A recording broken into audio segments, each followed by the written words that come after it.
अस्सलाम वालेकुम नाज़रीन, आप देख रहे हैं उर्दू पॉइंट। मैं हूं आपका मेज़बान फ़ारूक शहबाज वड़ाइच। आज जो हमारे साथ मेहमान हैं, हुकूमत पंजाब की बड़ी अहम शख्सियत मशीर वज़ीर आला पंजाब जनाब चौधरी अकरम साहब हमारे साथ मौजूद हैं। चौधरी साहब, लोग बार बार सुनते हैं कि हुकूमत अब महंगाई ख़त्म करने जा रही है, महंगाई के लिए ये इक़दाम कर रही है। आपके ऊपर बड़ी ज़बरदस्त रिस्पॉन्सिबिलिटी आई है। टास्क फोर्स की आप सरबराही कर रहे हैं, जिसने कीमती जो ये हम चीज़ें इस्तेमाल करते हैं रोज़, उनकी जो कीमतें हैं उनको मेंटेन करना है। करेंगे किस तरह सर? ये तो बहुत बड़ा चैलेंज है। देखें, ये जो चैलेंज है ना, बुनियादी तौर पे ये 3 डायमेंशन है। ठीक है। अगर हम इन 3 डायमेंशंस को लेके नहीं चलेंगे, इसे दुनिया का कोई आदमी डिमांड एंड सप्लाई का मैकेनिज़्म चेंज नहीं कर सकता। मैं कोई दुनिया की हुकूमत नहीं कर सकती, कोई इसके लिए एडमिनिस्ट्रेशन मेजर नहीं लिया जा सकता, क्योंकि ये मेरा आवाम का, उसके साथ साथ सप्लायर का और उसके साथ साथ बेचने वाले का, ये 3 लोगों की ज़िम्मेदारी बनती है। इन तीनों में से कोई एक अपने फ़र्ज़ में कोताही बरतेगा तो ये नहीं हो सकता। ठीक। और उसके लिए ज़रूरी है सबसे पहले मी एज़ कंज्यूमर अपने हकूक़ का मुझे पता हो। मुझे ये पता हो कि ये दुकानदार जो है मुझे गैर मेयारी या गैर यानी मेयारी के अलावा गैर हिफ़्ज़ाने सेहत के मुताबिक चीज़ें नहीं बेच रहा, तो मुझे अपने हक़ का दफ़ा ख़ुद करना चाहिए। मैंने मिसाल के तौर पे पिछले दिनों टोलिंटन मार्केट का विज़िट किया, और टोलिंटन मार्केट में हालत ये थी कि जहाँ लाहौर के तमाम रेस्टोरेंट्स के लिए चिकन तैयार पड़ी हुई थी। चिकन की जो तादाद है, आप इमेजिन करेंगे कि कोई 20,000 kg के करीब चिकन जो है वहाँ पर स्लॉटर हुआ पड़ा हुआ था, और उसके बिल्कुल साथ एक गंदा नाला बह रहा है। वही चिकन जाना है, वही चिकन जाना है, उसी गंदे नाले से वो चिकन जा रहा है और सारी मक्खियाँ गंद उसके ऊपर। और मैंने वहाँ पर एक फैमिली मॉड स्क्वाड एजुकेटेड, एक माँ 2 बेटियाँ दोनों यूनिवर्सिटी स्टूडेंट, वो वहाँ से चिकन ले रही थी।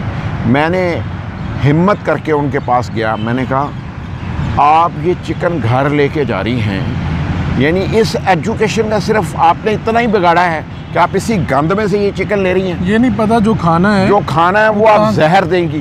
तो देखें, ये हमारा हक है।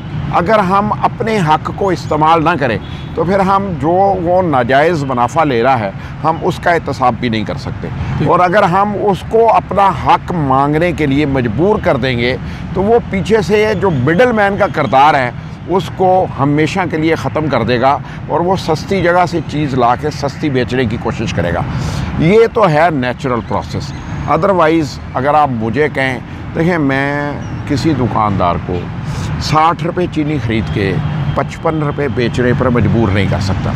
मैं समझता हूँ कि वो गैर अखलाकी और एक इंसानियत के ख़िलाफ़ एक्ट होगा, जवाज़ नहीं बनता। मेरा काम ये है, मैंने ये टास्क फोर्स तो है ऑन हाइक ऑन प्राइस, लेकिन मैं ज़िम्मेदारी ये कबूल कर रहा हूँ कि मेयारी अशिया अर्ज़ा निरखों पर उनकी फरवानी को यकीनी बनाना मेरी ज़िम्मेदारी है।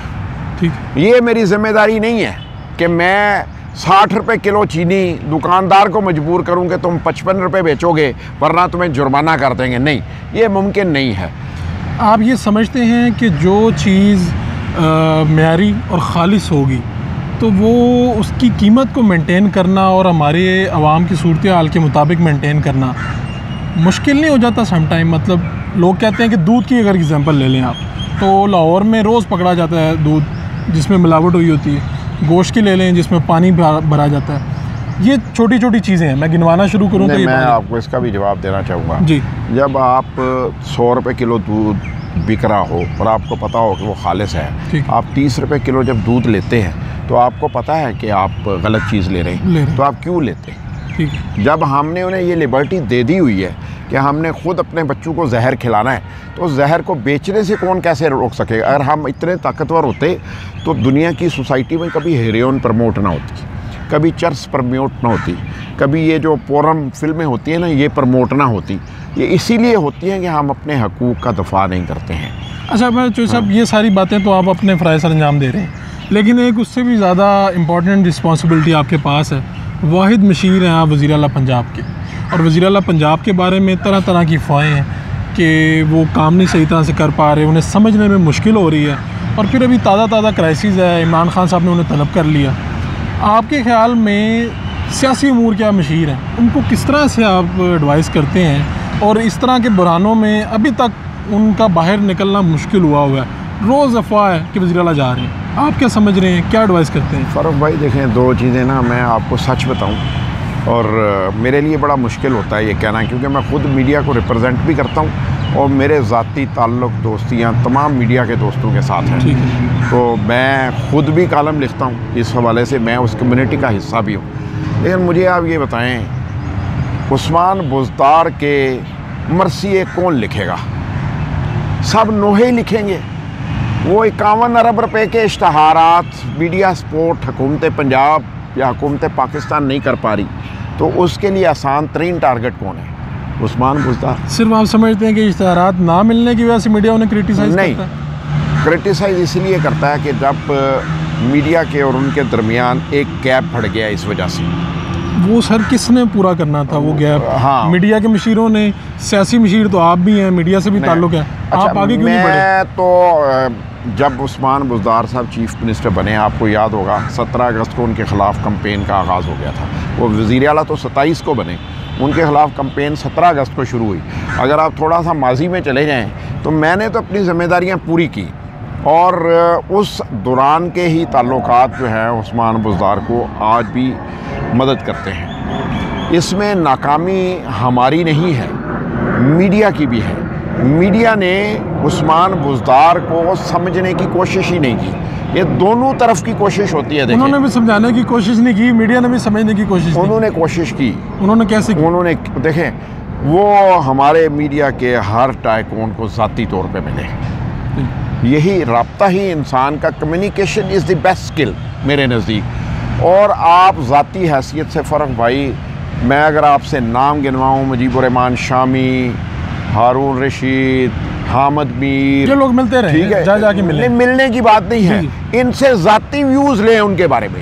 उस्मान बुज़दार के लोग कहते हैं बहुत सादा हैं, दरवेश हैं, ये सारी चीज़ें हैं, लेकिन काबिलियत के ऊपर फिर भी सवाल उठा देते हैं। नहीं, काबिलियत पे भी नहीं उठाते। अच्छा। वो उठाते हैं कि वो उंगली खड़ी करके लोगों को रोज़ाना खाते नहीं है। ठीक है, आपका इशारा साबिक वज़ीर आला की तरफ है। नहीं, मैं किसी का नाम नहीं लेना चाहता, लेकिन मैं ये समझता हूँ एडमिनिस्ट्रेशन के जो तरीका माजी में था ना, मैं तो उसी का हामी हूँ। मैं तो सच बोलूँगा। मुझे एक बात आपसे, आज आप अवाम से जब भी मुखातिब होते हैं तो बिल्कुल वही बात करते हैं जो आपके दिल में होती है। आप वो शख्स हैं, वाहिद शख्स, जो उस्मान बुज़दार नामज़द होने से पहले उस्मान बुज़दार के साथ होते थे। आप वो शख्स हैं, जब वो नामज़द हुए तो असम्बली उनके साथ गए, हर जगह पे आप साए की तरह उनके साथ थे और उनको गाइड करते थे। ये वज़ीर आला के मशीर सियासी अमूर बनने के बाद और आज तक कई माह गुजर गए हैं। मुझे ये लग रहा है कहीं ना कहीं आपका और उस्मान बुज़दार के दरमियान कोई गैप तो नहीं आ गया, कोई बंदा तो नहीं दरमियान में आ गया जो आपकी रसाई भी मुश्किल हो गई है, या आप प्रॉपर गाइड नहीं कर पा रहे उस तरह जिस तरह पहले करते थे? नहीं, ऐसा नहीं है, लेकिन देखिए, ये मैं समझता हूँ कि हर एक का अपना प्रिंसिपल होता है। जब मेरे पास मीडिया की ज़िम्मेदारी थी तो मैंने अपने फ़राइज़ को ज़िम्मेदारी के असूलों के मुताबिक निभाया, लेकिन अब क्योंकि मीडिया की ज़िम्मेदारी किसी और के पास है तो मैं किसी की डोमेन को नहीं छेड़ना चाहता।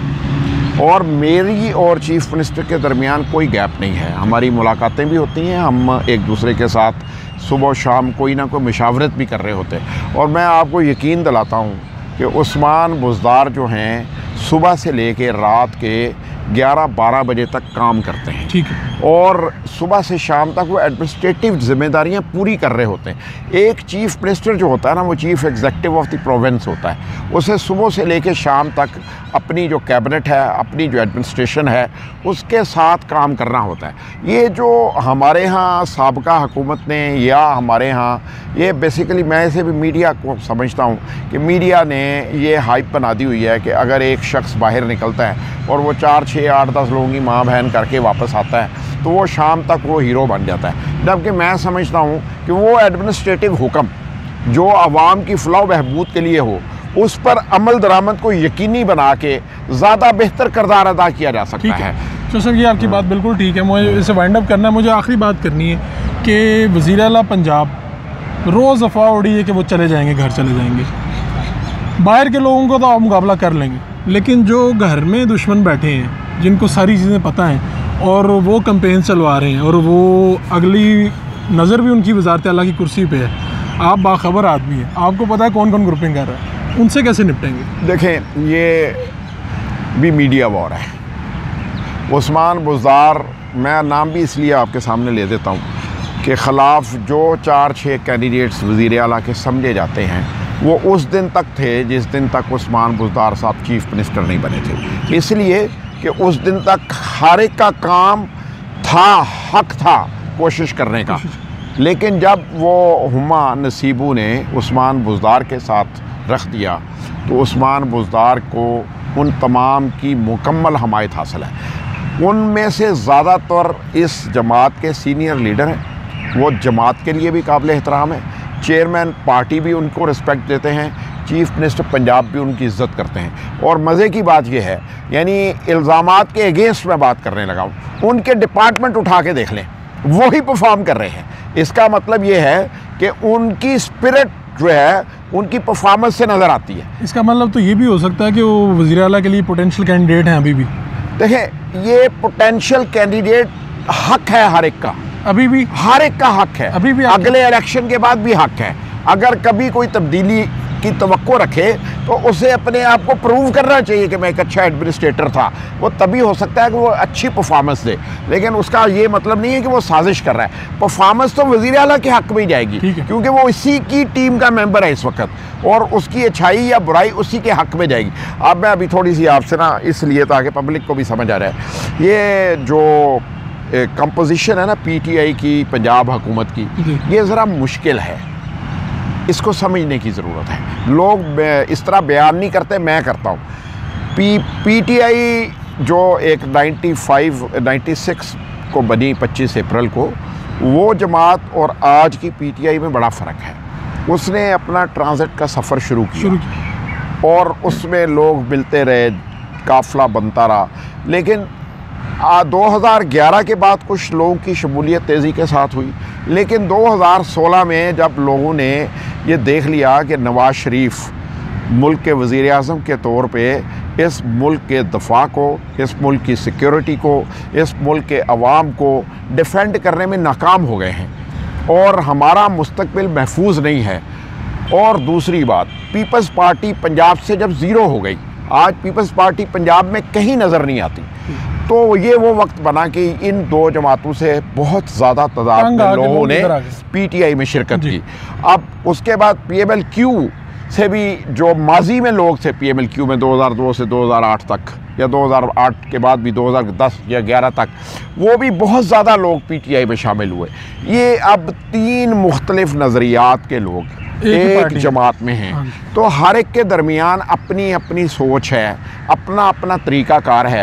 ये एक जल होती जाती टीम नज़र आ रही है आपको अब। लेकिन वो नज़रियाती नहीं है, नज़रिए पे तो आप जैसे लोग खड़े होंगे। नज़रियात फ़र्क भाई, नज़रियात पता क्या है, एक जैसे मैं लोगों को कहता होता हूँ कि ला इलाहा इल्लल्लाह मुहम्मद रसूलुल्लाह, हम बीइंग मुस्लिम अगर एक कलमा, एक नबी और एक अल्लाह और क़यामत को मानने वाले हैं, उस पे हम एक्ट किसी भी तरह करते हैं, हम सब एक जैसे हैं। तो ये एक्ट का फ़र्क है, सबका नज़रिया मुल्क की खिदमत, सूबे की खिदमत, अपने हल्के के अवाम की खिदमत करना है। ठीक हो गया। और मैं समझता अगर हम इसको फोकस कर लें और इसे पॉजिटिव मैनर्स में बयान करना शुरू कर दें, तो आप यकीन माने ये दुनिया बदल जाएगी। हम ये जो रेड टेप का टिकर चलता है जिसे हम न्यूज़ अलर्ट कहते हैं, जी। उसने इस सोसाइटी के एक बहुत बड़े सेगमेंट को ज़हनी मरीज़ बना दिया है कि हम हर मिनट के बाद एक टिकर चलाते हैं।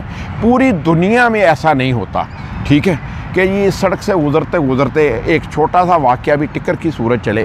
हमें थोड़ा सा अपनी लाइनें डिफ़ाइन करनी है। मुझे सिर्फ आखिरी सवाल है, वज़ीर आला पंजाब उस्मान बुज़दार अपनी मुद्दत पूरी करेंगे? हमारे देखने वालों के लिए बताएं। मुद्दत तो जिस मुल्क में हम रहते हैं ना, यहाँ की पॉलिटिक्स के रंग निराले हैं, ठीक। इस मुल्क की 22 करोड़ आवाम के मूड के ऊपर है। अगर इस मुल्क के आवाम के 22 करोड़ के ख़यालात को, उनके मफादात को उनके ज़राए को हम प्रोटेक्ट करने में कामयाब हुए, तो इमरान खान भी 5 साल पूरे करेंगे इंशाल्लाह, और उस्मान बुज़दार भी 5 साल और अगर पूरे नाकाम करेंगे। रहे तो फिर ये देखें, पूरी वो नहीं तो होगी। किसी की भी नहीं हो सकती। नहीं हो अवामी राय के आगे दुनिया में कोई कहीं नहीं खड़ा हो सकता। बहुत बहुत शुक्रिया, आपने मशीर वज़ीर आला पंजाब अकरम चौधरी साहब की गुफ्तगू सुनी, और अपने मेज़बान फ़ारूक शहबाज वड़ाइच को इजाज़त दीजिए। अल्लाह निगहबान।